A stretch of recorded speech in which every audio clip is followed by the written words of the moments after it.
पुण्यातून झी 24 तासनं उघड केलेल्या पुण्यातील जमीन गैरव्यवहाराच्या प्रकरणातील अमेडिया कंपनीचे भागीदार दिग्विजय पाटील पहिल्यांदाच झी 24 तासवर आलेत. पुणे पोलीस आयुक्तालयातील चौकशी रूममधून बाहेर येता झी 24 तासनं त्यांना गाठलेला आहे. झी 24 तासवर दिग्विजय पाटील यांनी सुपर एक्सक्लुझिव्ह अशी प्रतिक्रिया दिली आहे. तब्बल 9 तासांच्या नंतर दिग्विजय पाटलांची चौकशी संपलेली आहे. चौकशी रूममधनं बाहेर येता झी 24 तासनं त्यांना गाठलं आणि प्रश्नांची सरबत्ती केली. मात्र त्यांनी आपल्याला यावर काहीच बोलायचं नाही एवढंच सांगितलंय. तर वकील प्रशांत पाटील यांनी आपण पोलिसांना चौकशीमध्ये संपूर्ण सहकार्य करतोय, चौकशीला पुन्हा बोलावलं तर पुन्हा येऊ असं सांगितलेलं आहे. आणि त्यांच्याशी बातचीत केलेली आहे आमचे प्रतिनिधी चंद्रकांत फुंदे यांनी. तुमच्यावर जे आरोप आहेत ते मान्य आहेत की नाही तुम्हाला? त्याच्यावरती काहीच कमेंट करायला त्यांना अधिकार नाहीये. काय काय असेल यस नाही प्लीज याच्यावरती मला काहीच बोलायचं नाही प्लीज. तुम्हाला फसवलं गेले तुम्हाला नाही, सरळ सांगा बिंदास. मी काय असं काय नाही, शांतपणे मी शांततेत शांत जाऊ दे. काय तुमचं म्हणणं आहे ते सांगा. त्यांना बोलायला अधिकार नसतो पण त्याच्यात त्यांना आरोप आहेत. तर सायलेंट तुम्हाला मान्य आहेत का? कारण शेवटी शासकीय भूखंड लाटण्याचा प्रयत्न झाला आहे सगळ्या याच्यामध्ये. एका पवार कुटुंबाशी संबंधित तुम्ही नातेवाईक आहेत, ते तुम्हाला आरोपी केले गेले.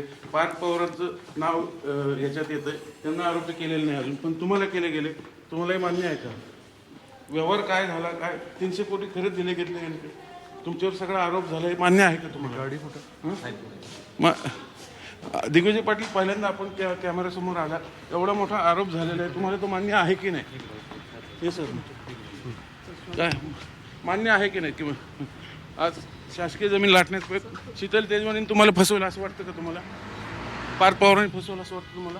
मला याच्यावर काहीच कमेंट करायचं नाही प्लीज. थँक्यू. परत बोलवले चौकशीला तुम्हाला? चौकशीला परत बोलवलं का तुम्हाला? तर हे होते दिग्विजय पाटील, पहिल्यांदाच कॅमेऱ्यासमोर आले. आपण त्यांच्याशी बोलण्याचा प्रयत्न केला, त्यांना जे आरोप आहेत ते विचारण्याचा प्रयत्न केला, पण ते काही बोलायला तयार नाहीत. पण आता परत कधी बोलवत आहे? शेवटी पोलीस तपासासमोर येईलच. काय तुमचं म्हणणं? इतके दिवस कुठे होता तुम्ही पाटील? इतके दिवस कुठे होता? तर अखेर आज सकाळी साधारण 12:30-1 वाजता दिग्विजय पाटील आणि त्यांचे वकील प्रशांत पाटील इथं आले होते.